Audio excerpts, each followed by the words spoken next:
Islamic short status کو subscribe کریں، like کریں، کمنٹ کریں اور شیئر کریں۔ بیل آئیکن کو دبانا مت بھولیں۔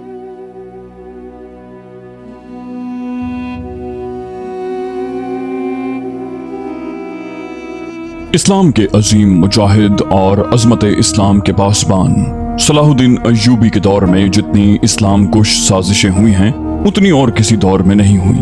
صلیبیوں اور یہودیوں نے مسلمان امراء اور فوجی کمانڈروں کو ہاتھ میں لے کر صلاح الدین ایوبی اور نور الدین زنگی کے خلاف استعمال کرنے کے لیے جہاں بے دریغ دولت استعمال کی، وہاں اپنی جوان اور خوبصورت لڑکیوں کو خصوصی ٹریننگ دے کر مکمل بے حیائی سے استعمال کیا۔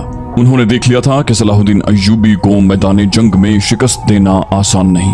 سلطان ایوبی کا طریقہ جنگ ایسا تھا کہ صلیبی جنگی طاقت کی افراط اور برتری کے باوجود شکست کھا جاتے۔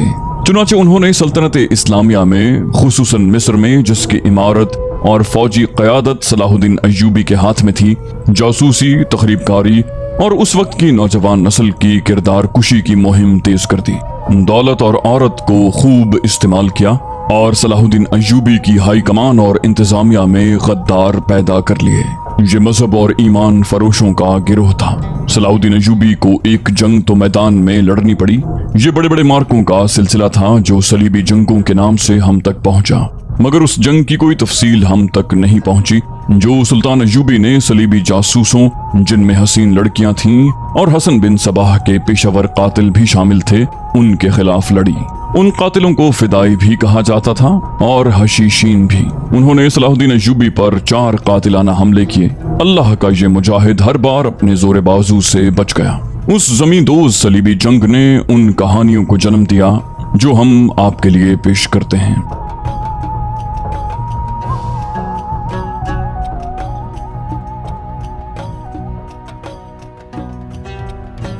تم پرندوں سے دل بہلایا کرو۔ سپاہ گری اس آدمی کے لیے ایک خطرناک کھیل ہے جو عورت اور شراب کا دل دادا ہو۔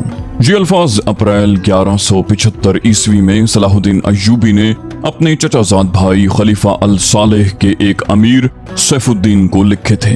ان دونوں نے صلیبیوں کو درپردہ مدد اور زر و جواہرات کا لالچ دیا اور صلاح الدین ایوبی کو شکست دینے کی سازش کی تھی۔ صلیبی یہی چاہتے تھے۔ انہوں نے حملہ کیا، الصالح اور سیف الدین نے ان کی مدد کی۔ صلاح الدین ایوبی نے ان سب کو شکست دی۔ امیر سیف الدین اپنا مال و متاع چھوڑ کر بھاگ گیا۔ اس کی ذاتی خیمہ گاہ سے رنگ برنگے پرندے، حسین اور جوان رقاصائیں اور گانے والیاں، ساز اور سازندے اور شراب کے مٹکے برآمد ہوئے۔ صلاح الدین ایوبی نے پرندوں کو، ناچنے گانے والیوں اور ان کے سازندوں کو رہا کر دیا اور امیر سیف الدین کو اس مضمون کا خط لکھا: تم دونوں نے کفار کی پشت پناہی کر کے ان کے ہاتھوں میرا نام و نشان مٹانے کی ناپاک کوشش کی، مگر یہ نہ سوچنا کہ تمہاری یہ سازش عالم اسلام کا بھی نام و نشان مٹا سکتی ہے۔ تم اگر مجھ سے حسد کرتے تھے تو مجھے قتل کروا دیا ہوتا۔ تم مجھ پر 2 قاتلانہ حملے کروا چکے ہو، دونوں ناکام رہے۔ اب ایک اور کوشش کر دیکھو، ہو سکتا ہے کامیاب ہو جاؤ۔ اگر تم مجھے یہ یقین دلا دو کہ میرا سر میرے تن سے جدا ہو جائے تو اسلام اور زیادہ سربلند ہوگا، تو رب کعبہ کی قسم میں تمہاری تلوار سے اپنا سر کٹواؤں گا اور تمہارے قدموں میں رکھ دینے کی وصیت کروں گا۔ میں تمہیں صرف یہ بتا دینا چاہتا ہوں کہ کوئی غیر مسلم مسلمان کا دوست نہیں ہو سکتا۔ تاریخ تمہارے سامنے ہے، اپنا ماضی دیکھو۔ شاہ فرینک اور ریمانڈ جیسے اسلام دشمن صلیبی تمہارے دوست صرف اس لیے بنے تھے کہ تم انہیں مسلمانوں کے خلاف میدان میں اترنے کی شہ اور مدد دو۔ اگر وہ کامیاب ہو جاتے تو ان کا اگلا شکار تم ہوتے، اور اس کے بعد ان کا یہ خواب بھی پورا ہو جاتا کہ اسلام صفحہ ہستی سے مٹ جاتا۔ تم جنگجو قوم کے فرد ہو، فن سپاہ گری تمہارا قومی پیشہ ہے۔ ہر مسلمان اللہ کا سپاہی ہے، مگر ایمان اور کردار بنیادی شرط ہے۔ تم پرندوں سے ہی دل بہلایا کرو۔ سپاہ گری اس آدمی کے لیے ایک خطرناک کھیل ہے جو عورت اور شراب کا دل دادا ہو۔ میں تم سے درخواست کرتا ہوں کہ میرے ساتھ تعاون کرو اور میرے ساتھ جہاد میں شریک ہو جاؤ۔ اگر یہ نہ کر سکو تو میری مخالفت سے باز آ جاؤ، میں تمہیں کوئی سزا نہیں دوں گا۔ اللہ تمہارے گناہ معاف کرے۔ ایک یورپی مورخ لین پال لکھتا ہے، صلاح الدین ایوبی کے ہاتھ جو مال غنیمت لگا اس کا کوئی حساب نہیں تھا۔ جنگی قیدی بھی بے اندازہ تھے۔ صلاح الدین ایوبی نے تمام تر مال غنیمت 3 حصوں میں تقسیم کیا۔ एक हिस्सा जंगी कैदियों में तकसीम करके उन्हें रिहा कर दिया, दूसरा हिस्सा अपनी सिपाह और गरीबों में तकसीम किया और तीसरा हिस्सा मदरसा निजामुल मुल्क को दे दिया। उसने उसी मदरसे से तालीम हासिल की थी, न खुद कुछ रखा न अपने किसी जर्नैल को कुछ दिया। इसका नतीजा ये हुआ कि जंगी कैदी, जिनमें बहुत से मुसलमान थे और बाकी गैर मुस्लिम, रिहा होकर सलाहुद्दीन अय्यूबी के कैंप में जमा हो गए और उसकी इताअत कबूल करके अपनी खिदमत उसकी फौज के लिए पेश कर दी। अय्यूबी की कुशादा ज़र्फी और अजमत दूर दूर तक मशहूर हो गई।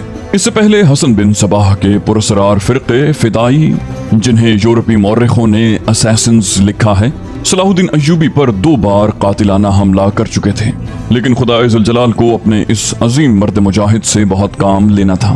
दोनों बार एक मौजज़ा हुआ कि इस्लाम का ये मुहाफिज बाल बाल बचा। उस पर तीसरा कातिलाना हमला उस वक्त हुआ जब वो अपने मुसलमान भाइयों और सलीबियों की साजिश की चट्टान को शमशीर से रेजा रेजा कर चुका था। अमीर सैफुद्दीन मैदान से भाग गया था, मगर वो सलाहुद्दीन अय्यूबी के खिलाफ हसद और कीने से बाज न आया। उसने हसन बिन सबाह के कातिल फिरके की मदद हासिल की। ये फिरका एक मुद्दत से इस्लाम की आस्तीन में सांप की तरह पल रहा था। इसका तफसीली तारुफ बहुत ही तवील है। मुख्तसर ये कि जिस तरह जमीन सूरत से अलग होकर गुनाहों का गहवारा बन गई है, उसी तरह हसन बिन सबाह नाम के एक आदमी ने इस्लाम से अलग होकर नबियों और पैगंबरों वाली अजमत हासिल करने का मंसूबा बनाया। वो अपने आप को मुसलमान ही कहलाता रहा और ऐसा गिरोह बना लिया जो तिलिस्माती तरीकों से लोगों को अपना पैरोकार बनाता। इस मकसद के लिए उस गिरोह ने निहायत हसीन लड़कियां, नशा आवर जड़ी बूटियां, हिप्नोटिज्म और चर्ब जबानी जैसे तरीके इख्तियार किए। बहिश्त बनाई जिसमें जाकर पत्थर भी मोम हो जाते। अपने मुखालिफिन को खत्म करने के लिए कातिलों का एक गिरोह तैयार किया। कत्ल के तरीके खुफिया और पुरस्रार होते थे। उस फिरके के अफराद इस कदर चालाक, ज़हीन और निडर थे कि भेस और जबान बदल कर बड़े बड़े जर्नैलों के बॉडीगार्ड तक बन जाते, और जब कोई पुरस्रार तरीके से कत्ल हो जाता था तो कातिलों का सुराग ही न मिलता। ये लोग सियासी कत्ल के माहिर थे। जहर भी इस्तेमाल करते थे जो हसीन लड़कियों के हाथों शराब में दिया जाता। बहुत मुद्दत तक ये फिरका इसी मकसद के लिए इस्तेमाल होता रहा। इसके पैरोकार फिदाई कहलाते थे, जिन्हें हशीशीन भी कहा जाता था, और आजकल का अंग्रेजी लफ्ज असैसिन इसी से निकला है। सलाहुद्दीन अय्यूबी को ना हसीन लड़कियों से धोखा दिया जा सकता था, ना शराब से। वो इन दोनों से नफरत करता था। उसे कत्ल करने का यही एक तरीका था कि उस पर कातिलाना हमला किया जाए। उसके मुहाफिजों की मौजूदगी में उस पर हमला नहीं किया जा सकता था। 2 हमले नाकाम हो चुके थे। अब जबकि सलाहुद्दीन अय्यूबी को यह तवक्को थी कि उसका चचाजाद भाई अल सौले और अमीर सैफुद्दीन शिकस्त खाकर तौबा कर चुके होंगे, उन्होंने इंतकाम की एक और जेर जमीन कोशिश की। सलाहुद्दीन अय्यूबी ने उस फतह का जश्न मनाने की बजाय हमले जारी रखे और 3 कस्बों को कब्जे में ले लिया। इनमें गाजा का मशहूर कस्बा भी था। उसी कस्बे के गिरदोनिवाह में एक रोज सलाहुद्दीन अय्यूबी अमीर जादा अल असदी के खेमे में दोपहर के वक्त गुनूदगी के आलम में सस्ता रहा था। उसने अपनी वो पगड़ी नहीं उतारी थी जो मैदान जंग में उसके सर को सहरा के सूरज और दुश्मन की तलवार से महफूज रखती थी। खेमे के बाहर उसके मुहाफिजों का दस्ता मौजूद और चौकस था। बॉडीगार्ड्स के उस दस्ते का कमांडर जरा सी देर के लिए वहां से चला गया। एक मुहाफिज ने सलाहुद्दीन अय्यूबी के खेमे के गिरे हुए पर्दों में से झांका। इस्लाम की अजमत के पासबान की आंखें बंद थीं। वो पीठ के बल लेटा हुआ था। उस मुहाफिज ने बॉडीगार्ड्स की तरफ देखा। उनमें से 3-4 बॉडीगार्ड्स ने उसकी तरफ देखा। मुहाफिज ने अपनी आंखें बंद करके खोली। 3-4 मुहाफिज उठे और दूसरों को बातों में लगा लिया। मुहाफिज खेमे में चला गया, कमरबंद से खंजर निकाला, दबे पांव चला और फिर चीते की तरह सोए हुए सलाहुद्दीन अय्यूबी पर जस्त लगाई। खंजर वाला हाथ ऊपर उठा। एन उस वक्त सलाहुद्दीन अय्यूबी ने करवट बदल ली। ये नहीं बताया जा सकता कि मुहाफिज खंजर कहाँ मारना चाहता था, दिल में या सीने में, मगर हुआ यूं कि खंजर सलाहुद्दीन अय्यूबी की पगड़ी के बालाई हिस्से में उतर गया और सर से बाल बराबर दूर रहा। पगड़ी सर से उतर गई। सलाहुद्दीन अय्यूबी बिजली की तेजी से उठा। उसे ये समझने में देर न लगी कि ये सब क्या है। उस पर इससे पहले ऐसे 2 हमले हो चुके थे। उसने उस पर भी हैरत का इजहार न किया कि हमलावर उसके अपने बॉडीगार्ड्स के लिबास में था, जिसे उसने खुद अपने बॉडीगार्ड्स के लिए मुंतखब किया था। उसने एक सांस जितना अरसा भी जाया न किया। हमला आवर उसकी पगड़ी से खंजर खींच रहा था। अय्यूबी सर से नंगा था। उसने हमलावर की ठोड़ी पर पूरी कुव्वत से घूंसा मारा। हड्डी टूटने की आवाज सुनाई दी। हमलावर का जबड़ा टूट गया था। वो पीछे को गिरा और उसके मुंह से हैबतनाक आवाज निकली। उसका खंजर सलाहुद्दीन अय्यूबी की पगड़ी में रह गया था। अय्यूबी ने अपना खंजर निकाल लिया। इतने में 2 मुहाफिज दौड़ते अंदर आए। उनके हाथों में तलवारें थीं। सलाहुद्दीन अय्यूबी ने उन्हें कहा कि इसे जिंदा पकड़ लो, मगर ये दोनों मुहाफिज सलाहुद्दीन अय्यूबी पर टूट पड़े। सलाहुद्दीन अय्यूबी ने एक खंजर से 2 तलवारों का मुकाबला किया। ये मुकाबला 1-2 मिनट का था, क्योंकि तमाम बॉडीगार्ड्स अंदर आ गए थे। सलाहुद्दीन अय्यूबी ये देखकर हैरान रह गया कि उसके बॉडीगार्ड्स 2 हिस्सों में तकसीम होकर एक दूसरे को लहूलुहान कर रहे थे। उसे चूंकि मालूम नहीं था कि उनमें उसका दुश्मन कौन और दोस्त कौन है, वो उस मार्के में शरीक न हो सका। कुछ देर के बाद जब बॉडीगार्ड्स में से चंद एक मारे गए, कुछ भाग गए और बाज जख्मी होकर बेहाल हो गए, तो इंकिशाफ हुआ कि उस दस्ते में जो सलाहुद्दीन अय्यूबी की हिफाजत पर मामूर था, 7 मुहाफिज फिदाई थे जो सलाहुद्दीन अय्यूबी को कत्ल करना चाहते थे। उन्होंने इस काम के लिए सिर्फ एक फिदाई खेमे में भेजा था। अंदर सूरत हाल बदल गई थी, चुनाचे बाकी भी अंदर चले गए। असल मुहाफिज भी अंदर गए। वो सूरत हाल समझ गए और सलाहुद्दीन अय्यूबी बच गया। उसने अपने पहले हमला आवर की शहरग पर तलवार की नोक रख कर पूछा कि वो कौन है और उसे किसने भेजा है। सच बोलने के बदले सलाहुद्दीन अय्यूबी ने उसे जान बख्शी का वादा दिया। उसने बता दिया कि वो फिदाई है और उसे केमश्तकिन, जिसे बाज मौरखों ने गुमश्तकीन लिखा है, उसने इस काम के लिए भेजा था। केमश्तकीन अल सौले के एक कले का गवर्नर था। तारीख इस्लाम का ये हकीकी ड्रामा 23 मार्च 1169 के रोज से शुरू होता है, जब सलाहुद्दीन अय्यूबी को मिस्र का वाइसरॉय और फौज का कमांडर इन चीफ बनाया गया। उसे इतना बड़ा रुतबा एक तो इसलिए दिया गया कि वो हुक्मरान खानदान का नौनिहाल था, और दूसरे इसलिए कि अवाइल उम्र में ही वो फन्ने हर्ब व ज़र्ब का माहिर हो गया था। सिपाहगरी विरसे में पाई थी। उसके जहन में हुक्मरानी के मानी बादशाही नहीं, इस्लाम की पासबानी और कौम की अजमत और फलाह बहबूद थी। उसका जब शऊर बेदार हुआ तो पहली खलिश ये महसूस की कि मुसलमान हुक्मरानों में न सिर्फ ये कि इत्तेहाद नहीं, बल्कि वो एक दूसरे की मदद से भी गुरेज करते थे। वो अय्याश हो गए थे।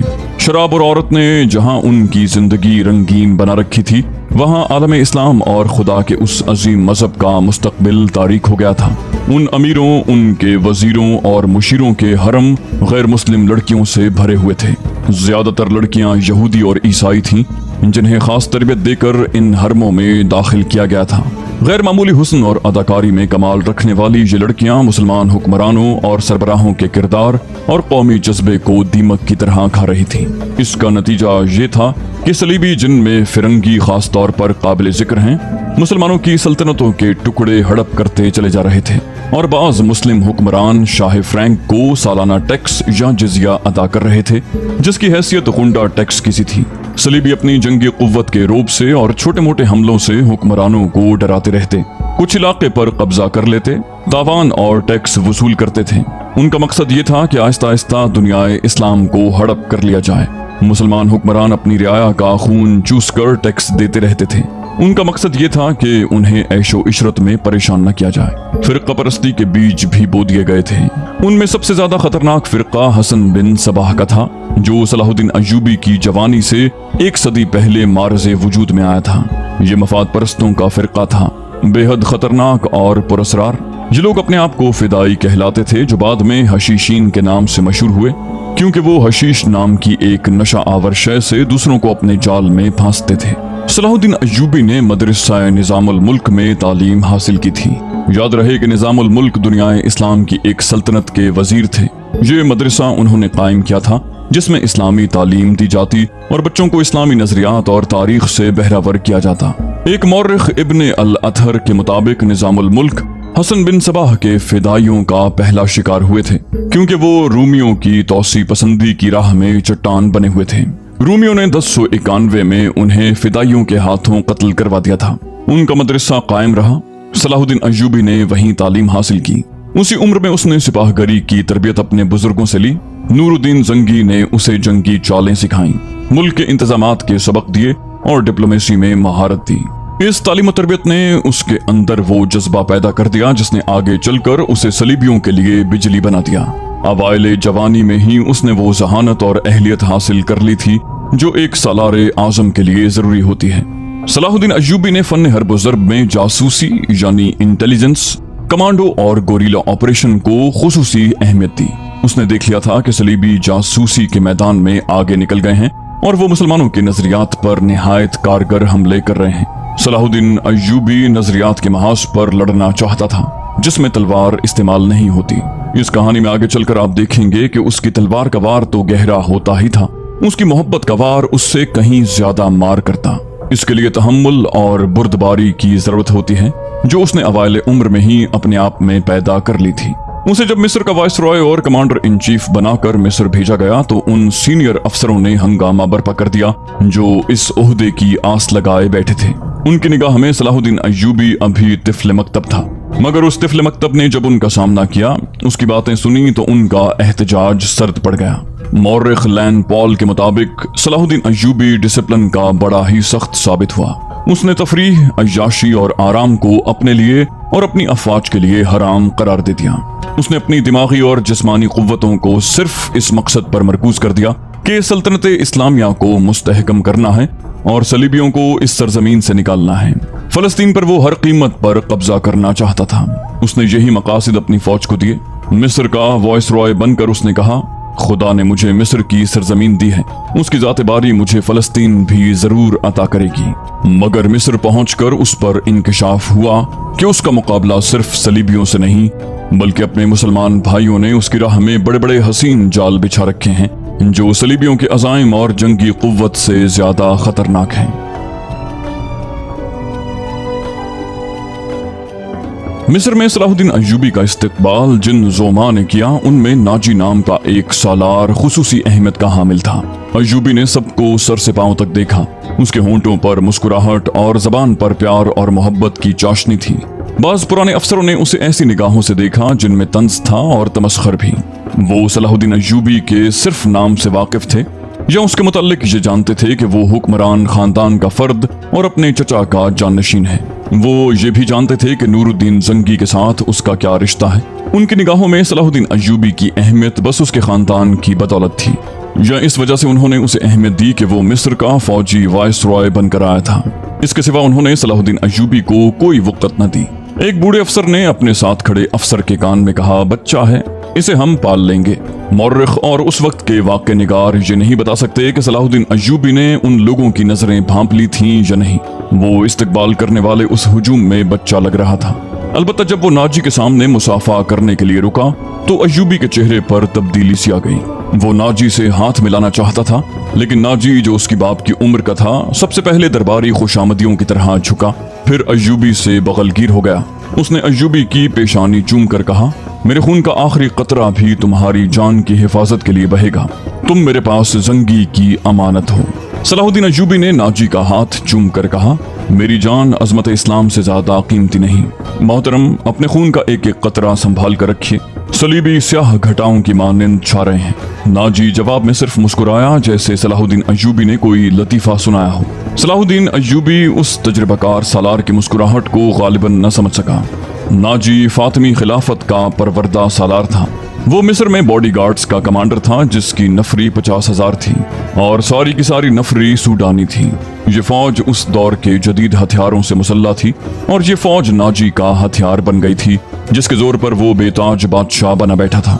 वो साजिशों और मफाद परस्तों का दौर था। इस्लामी दुनिया की मरकजियत खत्म हो चुकी थी।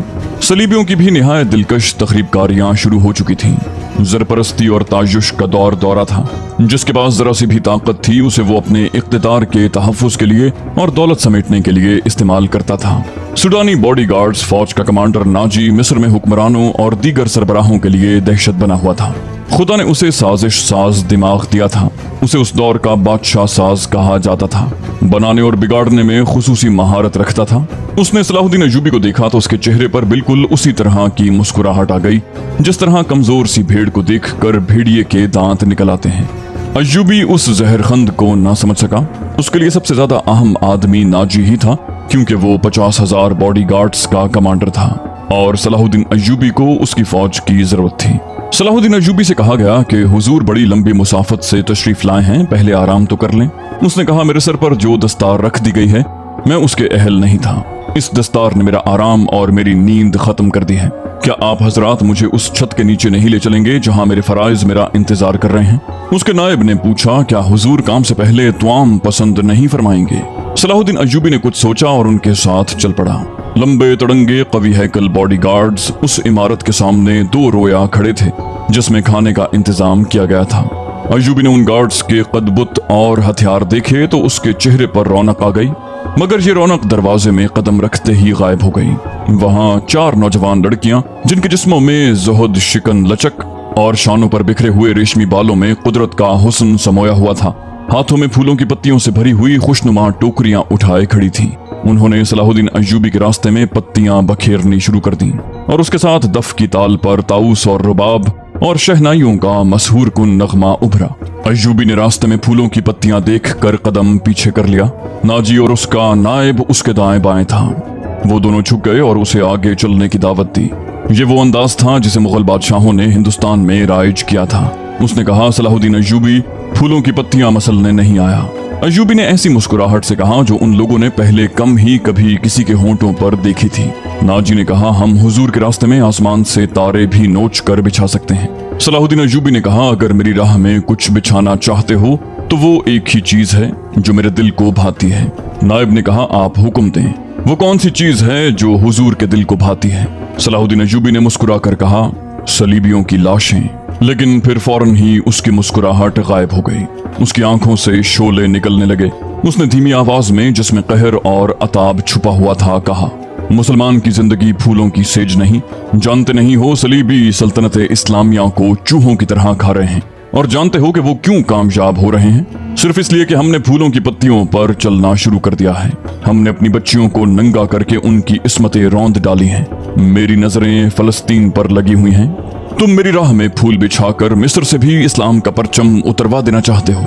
उसने एक नजर सबको देखा और फिर दबदबे से कहा, उठा लो ये फूल मेरे रास्ते से। मैंने इन पर कदम रखा तो मेरी रूह कांटों से छलनी हो जाएगी। हटा दो इन लड़कियों को मेरे रास्ते से। कहीं ऐसा ना हो कि मेरी तलवार इनके इतने दिलकश सुनहरे बालों में उलझ कर बेकार हो जाए। कहने वालों ने कहा, हुजूर की चाहो हशमत। सलाहुद्दीन अय्यूबी ने बोलने वालों को टोक दिया, मुझे हुजूर न कहो। उसका अंदाज ऐसा था जैसे तलवार से किसी काफिर की गर्दन काटती हो। उसने कहा, हुजूर वो थे जिनका तुम कलमा पढ़ते हो और जिनका मैं गुलाम बेदाम हूँ।